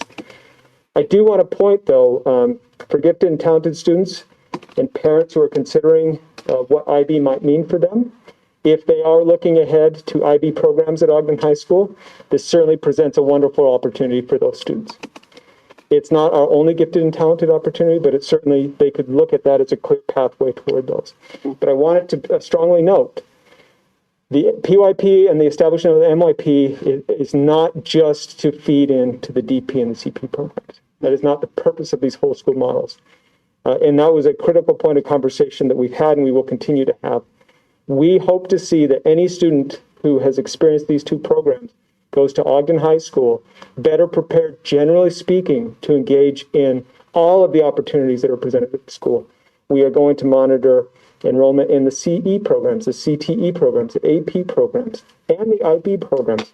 We will expect through this theory of action to see declining discrepancies between enrollment patterns across student groups. And so that will be a consideration that we take into account, as well as the experience for those students who do present the attributes of gifted and talented students. This works for them well in a very differentiated model that we would expect of all learners. Any questions about that? Another Another consideration we want to make as we bring in a new framework, a new program into a community. We want to make sure, as Robert said, through the next stages, the checks to make sure that we're ready. That includes community engagement. A program, if it's done well, it will become embedded within the community. The community will be proud of T.O. Smith, generally speaking, but also potentially the PYP program. The community would be proud of Mount Ogden and the MYP program and what it means for their community. And so we want to make that, we want to make sure that we continue to take that into consideration, consider the community dynamics, consider the outreach efforts, the connection, the transparency, so that as we employ this, the community can be proud and they can feel like it is a part of the community as well. The next one, existing curricular instructional systems and structures. I noted this as part of our commitment to easing the burden on our teachers. This was very important for me. This is not a program that comes in and has to completely wipe out your curriculum. It was clear through our engagement with Robert that we will continue with the board adopted curriculum that we've carefully and strategically put in place over the years. It's also been nice that as we've applied the IB lens, the program of inquiry and expectations, that the process we put in place for selecting the curricula have yielded some really top quality curriculum that are going to work well. They already have things like essential questions and things that are ripe for program of inquiry. So we're excited to continue with McGraw-Hill Wonders for ELA and elementary, our Ready Math program, our McGraw-Hill program in our secondary schools, and CPA Math, as well as My Perspectives for ELA in our secondary schools, without any change to the curricular elements. So all that training the teachers have already had will carry forward, and we'll just start framing it within program of inquiry. The next bullet, impact or disruption on the current college and career readiness efforts. Again, talked about the potential impact we would hope to see as students progress through the system and gain greater awareness of opportunity. But we also cannot afford to disrupt the efforts we've put in place that have yielded higher graduation rates at our schools. So graduation is a result of not just the efforts at the high school, but all the way down to the elementary schools, as students and parents have gained greater awareness of their capacity and their opportunities leading through to graduation. We've seen those efforts succeed at Mount Ogden as they've made clear connections to Ogden High. Students are exiting the junior high system less credit deficient and more capable in the high school, and students entering Mount Ogden more capable to engage at the junior high level. We cannot disrupt that. We have to introduce this program in a way that continues to build on that momentum and only enhances that. So that's a consideration we'll keep in mind as we move forward as well. And then finally, I'd already spoken to this, that entry point. We want to be mindful of students who might go to Mount Ogden who may not have experienced the PYP program. We certainly have multiple feeder schools into Mount Ogden, and that's been a pointed question that I've asked every of the other MYP schools. They receive large cohorts of students coming from outside the PYP feeders. Again, the structure of the MYP, especially because you transition from transdisciplinary learning to that interdisciplinary learning, that existing entry point is establishing that for the students in the middle years program. So they said you should have no problem welcoming new students into the program and helping them find success within an MYP program. Whew. Any questions about the considerations that we're taking into account? Thank you. So what would it take to have this in all of the elementaries going in? It's a good question. Chad, do you want to effort, but that is a great question. That's hard. I don't know if this is the right answer, if there is a correct answer, but it would be going through this process, obviously, for each one. Something that would certainly be exciting given, what we've learned. But it's a great question. I mean, we could certainly ask. The simple answer is I don't think there would be anything that would not allow us to pursue something like that. But that would be potentially really exciting. I guess, Chad, going with that, this is my question going down. Are we looking at this as a pilot program to possibly implement it at the other elementary down the road? There's so much yet to be seen as we talk about this multi-year approach. I don't think we're necessarily looking at this as a pilot. We're looking at something to establish and deeply embed as not only in these two schools, but as a district as a whole. Certainly, if the results are such that we've had a lot of wild success, like any program, we look to see what we can do to grow that program. Starting point. Yeah, this would be more of a starting point than a pilot. That's a great way to put it for Member Blair. I think pointing back to the question, though, I'm not sure there's anything preventing us if the board so desires to explore future possibilities. Right. Yeah. But as of right now, we're not looking, we're focusing on the schools. Excellent. Any other questions from board members? Yeah. Joyce? So how are these fees determined? It's probably a great question for Robert. Robert, might put you on the hot seat right here. The question is how are the fees determined from Vice President Wilson? Thank you for the question, Vice President Wilson. The fees are established internationally and applied to all IB schools going through the network. And they essentially fund all the research, they fund all the consultants, all the support systems, and the general networks and professional developments that come with the International Baccalaureate. Okay, so it wouldn't matter how many students or how many teachers are I in the don't believe it's a building. per student fee. I think it's a flat fee, but correct me if I'm wrong, Robert. That's correct. It is a flat fee. Okay, thank you. Some of the other costs that you'll see, and the bulk of the cost in the proposal relate to the professional learning, and that is dependent on kind of the number. Yeah. And also there's various formats, and so there is some fluctuation in face-to-face, virtual, having someone come in, the number of participants, that sort of thing. Just quickly, going back to the question that was brought before about potentially expanding, I think in part, I felt the portrait of a graduate to the board before. As you consider the portrait of the graduate sitting again atop our academic system, the ongoing work is to back map and further develop that all the way down to the elementary schools. That will happen at all schools. It is very much aligned to the learner profile you see in the IB, and the type of work we would see situated around the portrait of a graduate for all schools will be very much akin to, again, not exactly the same, but akin to the type of work we would see developing the learner profile through IB. So if I'm a student at Odyssey, we may be talking about the 13 competencies that fall within the portrait of a graduate. And I'm a student at T.O. Smith, we're talking about those 10 attributes that fall within the IB learner profile. A lot of overlap from critical thinking, communication. IB learner profile talks about inquirers, and then the portrait of a graduate work, lifelong learning, critical thinking. Those are the way it's expressed in that space. So similar work that will happen that could potentially culminate, even though they have different elementary experiences, culminate in a shared junior high experience. I would also add, Adam touched on that idea of the program of inquiry. And while that school would be heavily focused, that PYP school, building that out, which is that horizontal and vertical alignment, there's nothing that would prohibit us, correct me if I'm wrong, Robert, from that's a very school and organically grown program of inquiry that could be shared, with other elementaries. As we often collaborate, schools draw from good things happening at one school and learn from other schools. That program of inquiry could be one of those elements where they could say, hey, this is some of the work that our teachers have engaged in that vertical and horizontal alignment, and would be welcome to share that with others. Obviously, we can't share everything that's involved in an IB school with some proprietary and obviously only works within the whole school approach. But the program of inquiry is one of those ways we could connect multiple schools. Okay. Yep.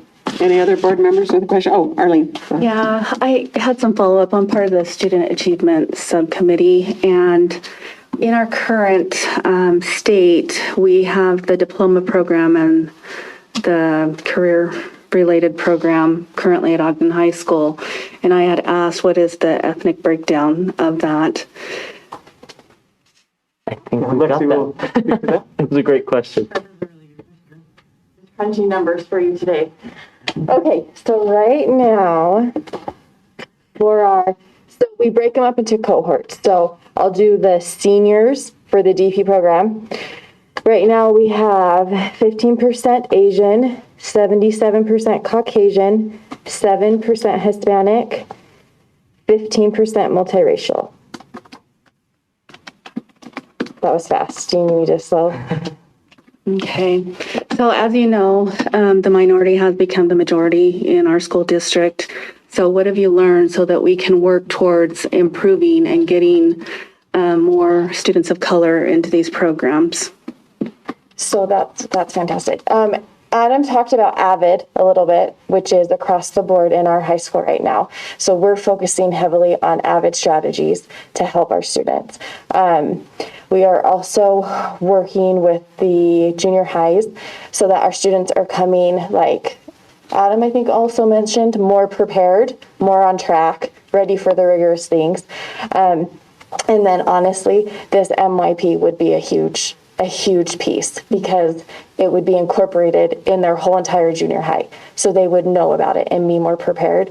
But we are aware of that when we're working on helping to have better access for our students. One thing I wanted to share. So as you're aware, we're in the middle of our cabinet site visits where we take cabinet out to the schools. And just one highlight, yesterday we were at Ogden High, and that administrative team shared an approach that they're doing with all students, but that idea of reaching down to the 9th grade. And I thought this was so fantastic. They're reaching down, working collaboratively with those counselors and meeting literally student by student to identify what is that student's pathway going to be, right? And we've talked about this. When you get to high school, there are many opportunities.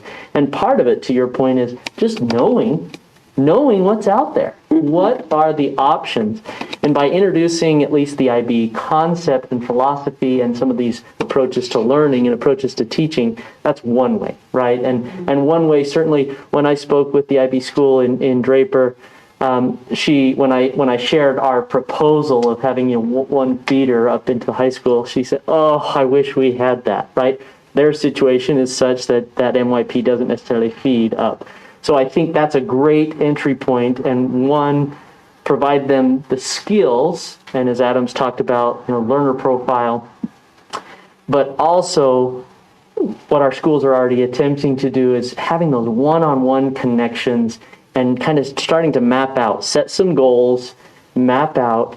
And what I really appreciate about the IB programs is it's really trying to connect what matters to these students, right? What matters to them?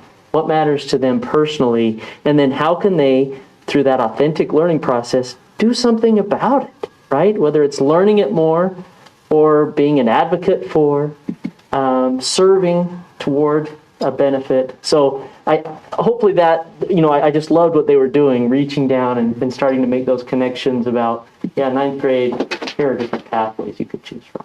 And if I could just contribute and speak specifically to that, and I appreciate that question. And this is one of those areas where you note a critical area of improvement that needs to happen. And I want to expand the conversation beyond DPCP as well. So every year I have the opportunity to meet with the leaders from our high schools and the gifted and talented program. And we're required to put in an application to the state. In part, we receive some funds for the state for those programs. And we have targeted questions specifically addressing the gaps in enrollment. And they have to articulate their plans. And the reason I bring that up is because, one, we're hoping to increase overall enrollment at DPCP, but it needs to be reflective of our community profile. It has to be. That's not just because of the plan, because that's the right thing. Also, we're looking at the concurrent enrollment programs that would earn our students college credit and our advanced placement programs. We need to increase the percentages. And we have, during that meeting, not only do we talk about the fact that we have discrepancy, they have to name it specifically and send that to the state. This is where we're at right now. This is our long-term plan, and this is what we hope to achieve next year. And part of that, and the reason I'm so excited, this was one of the things that was in the forefront of my mind as we've had these discussions, and I'm so excited for. A lot of those efforts that the high schools are putting in place include going down and opening up the awareness and the opportunity, right? We provided a stipend specifically for a coordinator that can connect the high school and kind of be that liaison, working with the counselors, the admins, to make sure that we increase opportunities for awareness. That's been a little bit disrupted with the COVID-19, the plans for this year. But the fact we're trying to put tremendous effort, and they've articulated that to get it down to the junior high, where we have an opportunity with the MYP as a whole school that feeds up from the PYP, where we start those conversations with our youngest learners and their families. And we talk about the potential, not just right now in this classroom, we talk about how that continues on to the next grade, onto the junior high, And then all of the opportunities are then available to you as a learner in Ogden School District. And that, with the PYP and the MYP as whole school models, that even translates down to the most really seemingly inconsequential moment of contingency, because that frames even the instructional moments a teacher approaches with their student. They're having a conversation about the immediate learning, but they're framing it in a way through the program of inquiry, again, connecting the student not just to the learning, to themselves, to their community, and then that feeds into those conversations about opportunity in the future. That's very exciting to me because that far surpasses any of these types of efforts because it's a whole school model. So if we fall short, and that's going to be somewhere area that I'm committed to, the metrics we're going to look to, if we implement this and we fall short of that goal, I mean, that one would surprise me, but ultimately that would come back as a point of accountability for us because that's a critical piece to this. So I appreciate that. I just wanted to say something with that. Yeah. Is that, I liken it to, have you ever learned about something that you said, wow, I've never heard of that before. And then afterwards you hear about it all over the place and you think, gosh, is everybody just learning about this? Well, that's not the case. It's just before it didn't pertain to you or you didn't have enough information about it to where you would hear about it, but it would just fly right by. And I think that happens with a lot of our AP programs, our CTE pathways, our concurrent enrollment, a lot of things in our schools. That happens to a lot of families because they don't know. And so even if the kid hears about it, the students hear about it in their classroom or in their school or in an assembly or with their counselor, if they don't have any background knowledge about that, it's just, whatever.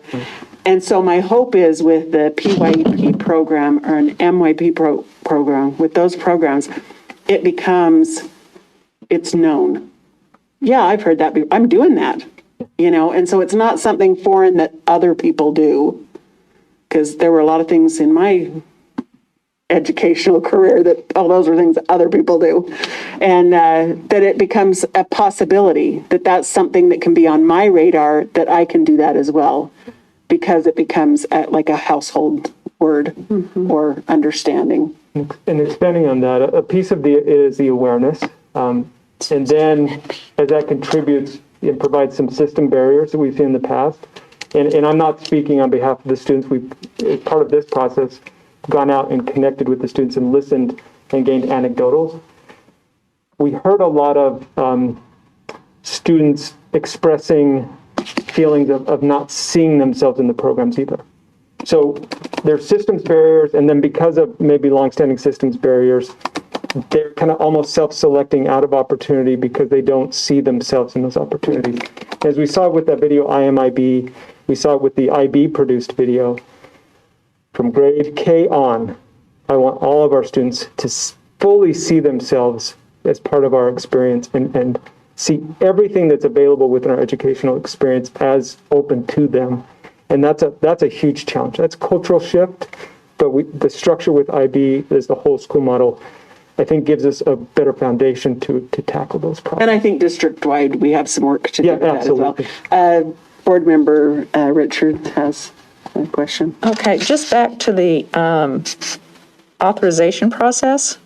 I'm just curious, who is the candidacy organization? The international, you mean who do we request authorization from? Right. The International Baccalaureate Organization. So is it like a worldwide organization that has folks from all over? Worldwide organization, yeah. They've got schools in they say the IB Americas, Africa, Europe, Middle East. And the four sections, yes, okay.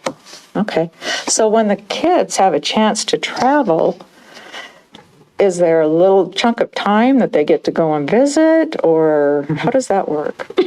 Like visit like another country? Yes. That's a great question. I think it would maybe depend on the length of time. I don't know if it's set up that way to be that fluid. But I think, originally, I think it was set up in some of the research I was doing as, and I could be wrong. Robert, you want to speak to this? I don't want to share something that might be wrong of its original origins, but I think there was some level of establishing these schools for diplomats and others who were living abroad, trying to create these schools that were rigorous and allowed their children to participate. I think that might be what some things I read, but like a foreign exchange student, something similar to that. Yeah, I don't know, Robert. Have you heard the questions? Yeah, absolutely. Yeah, I'd be happy to address them. The history of the IB is really a beautiful one. It really started with the International School of Geneva in the 1920s as a reaction to World War I. And it was started by teachers in using the best methodologies, which was the progressivists and the constructivists, and that were really trying to build schools oriented toward peace after they saw what were the ravages of World War I. In the 40s, it actually formalized as a movement after World War II, where the principal of the school of the International School of Geneva, called Ecolin, made a speech to the United Nations called Education Techniques for Peace, Do They Exist? And that was really what established this group of international schools, with Ecolin being the only one to survive World War II, to really band together to try to create a curriculum model that taught students how to cross lines of difference, but still had a credential that when they went back to their home countries would be recognized. And that's what really formulated the organization as a nonprofit in the 70s. So our headquarters is in Geneva, with the second one in The Hague. And then we have 3 global centers in DC, where I'm based, Singapore, and Cardiff. And so we're truly a global organization. And it is not uncommon for IB schools to travel for various field trips abroad and have sister visits and collaborative events with other IB schools. So that's absolutely a possibility for your DPCP program and possibly your middle years program. But okay, thank you. The idea of travel seems odd right now, but I'm sure there's plenty of opportunity for virtual connections and collaborations throughout the year. Okay, Joyce had a question. Yeah, so with the proposed change to the proposed elementary school, I want to hear something about recruitment, because their numbers will be low. Their student population numbers. I think Ogden High's numbers are low in the IB program since its inception at the high school. So I'm just kind of concerned. What are the plans for recruitment?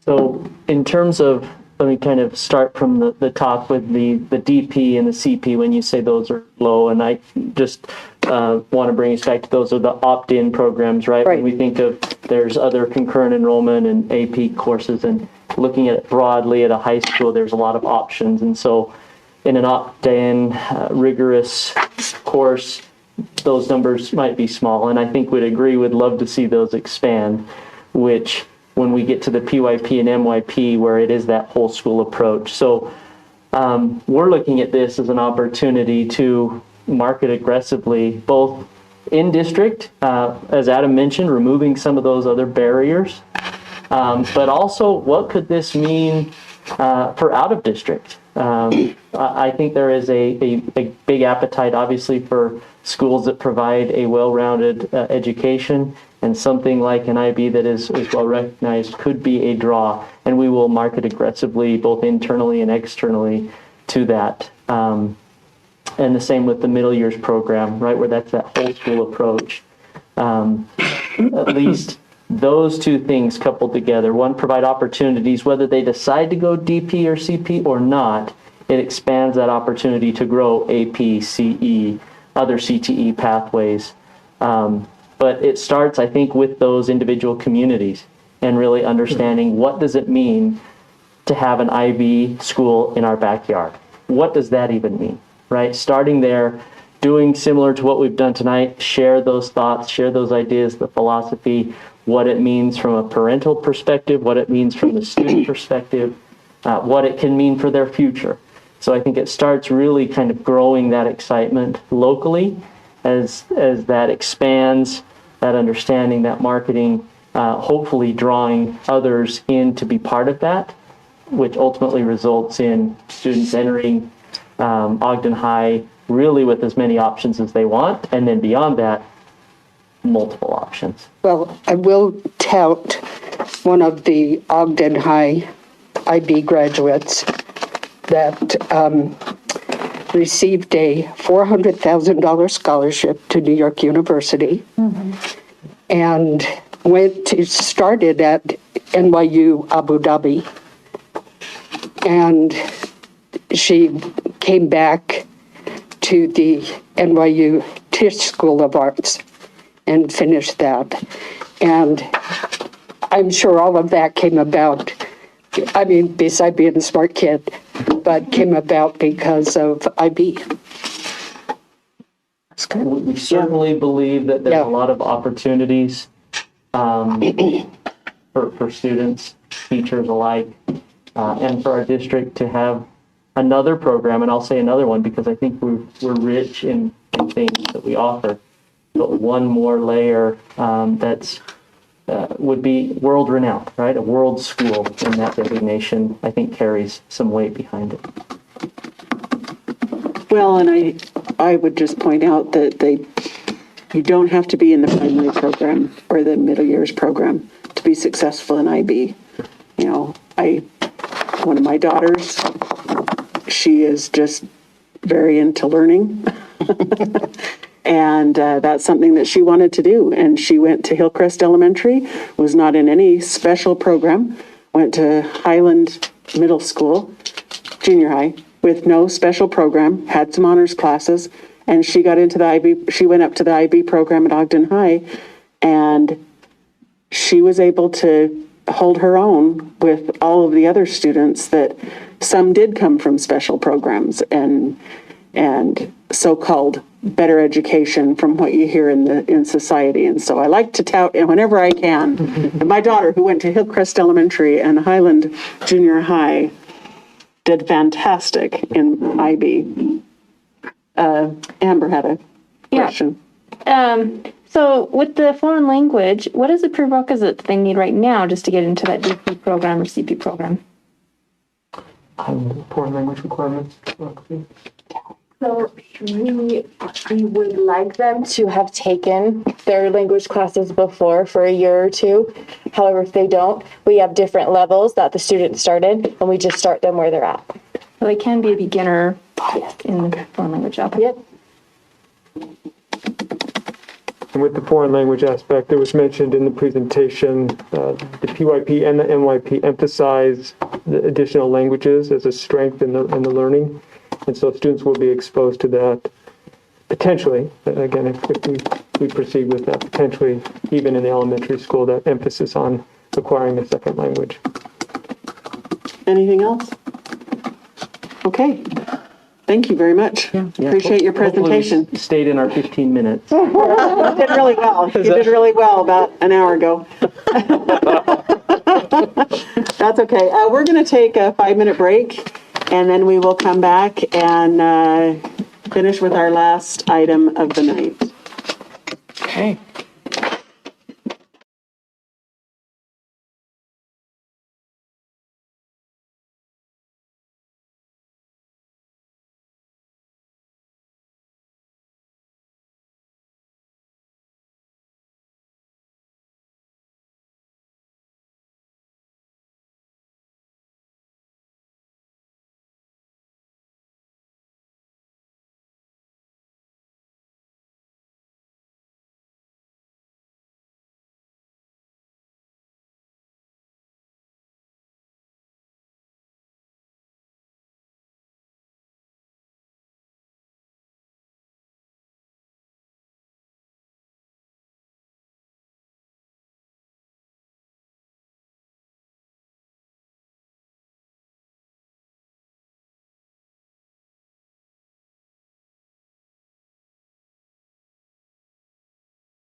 one last item of business, and that is the discussion of the NSBA 2021 online experience.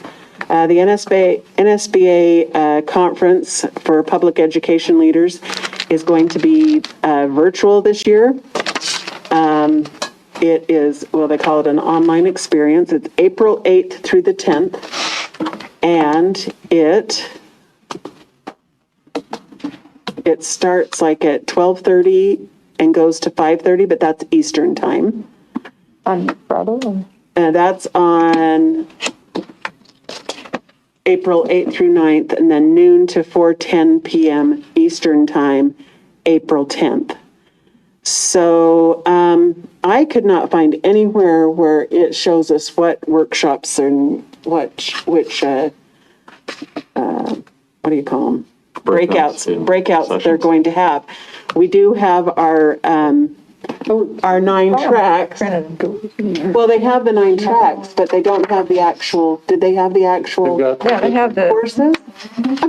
Because I couldn't find it anywhere. Yeah. I'm telling you, I searched. It was a little everywhere. hidden. If you just keep scrolling down. There. Sessions, yeah. And then click Nope. on the plus. I don't see sessions.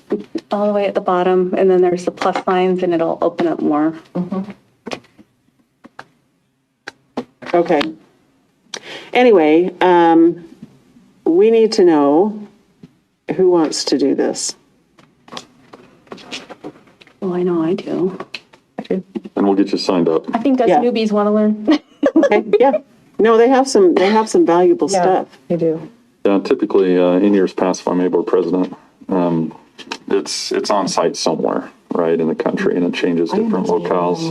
We're able to go kind of divide up, attend different sessions of interest, and then we would reconvene and just speak about what we learned, right? In keeping with the open meeting laws, there's no decisions being made. It's just what are we learning? How are we processing it? This year it's just going to be a little bit different. It's going to be online, but I still think there would be a space for us to collaborate based on the different breakout sessions that we go to, and how we engaged with it, and what thoughts might inform future discussions and decisions in the district. And we could even do that in a work session like this. Usually create a shared notes document as well, name of the board member, title of the breakout session, and then notes that you would put in there that you got out of that session. Show me where it is. Well, Yeah. attend it, we'll benefit. Yeah. Yeah. We'll divvy up the classes so we're not on the same class and work from there. Yeah, sometimes it's beneficial to go to the same workshops because if it's something that pertains directly to what we're doing in our district, it's good for, it's always better firsthand to hear it than to get it passed on from somebody else. But yeah, you're right. They're different. Yeah. So you found this one part right. Yes. I found the tracks. And then, Where are they finding that? Hey, I need a babysitter over here because okay. I do And not so know. then under advocacy, then they list. Advocacy. Yeah, keep going down a little. Is it an email? Under the 504 for you. Email with It says, right after this, it says sessions. Down here in the teeny tiny. No. Say right after this, it said sessions. No, mine does not say sessions. Okay. Mine says Put your laptop in. Mine says Operator frequently asked questions. I verified. Yeah. Yeah, he verifies. Okay, good. I'm looking at your screen. There's no sessions link. Yay, not losing it completely. Okay, so, do we know, so you want to attend? You're going to attend? I would like You're going to attend? I would like to attend. I'm having conflicts on 2 of the days. I'll help you now and see. I don't. Yeah, I think I can. Spring break, I'm going somewhere else. Yeah, it's spring. Well, the end of spring Well, it's spring break. online. You can do this wherever you go. Get a hot spot. I do a lot up in the hills. That would be nice. And you? And you don't know yet? I I'm don't. not going to. Okay. I don't. You're not going to, and you're I won't be anywhere in Okay. good service. okay. That's fine. So Well, we're Arlene, covered for the first Susan, 9. Joyce, Jennifer, and Amber, Zane and Rich. and Zane and Rich. Yep.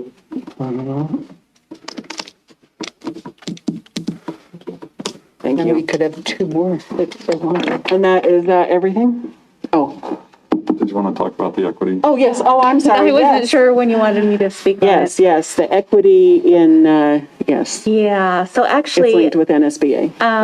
the NSBA is also holding an equity online symposium on February 10th, so that's next week.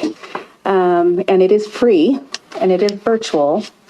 And through their commitment to educational equity, and we know that equity and access is important to all school boards, we want to, I would love to recommend that we all participate in this free virtual symposium.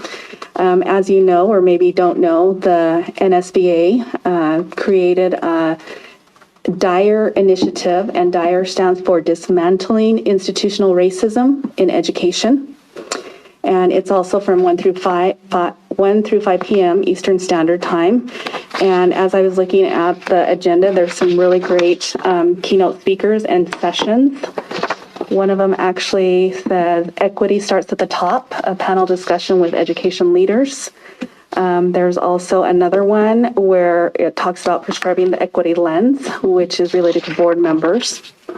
And again, as board members, it's important to note that we provide, we set goals, we approve policies, we adopt curriculum, we set budgets, we oversee administrative aspects for our local schools, and we also serve as a direct line of communication from the community that we serve.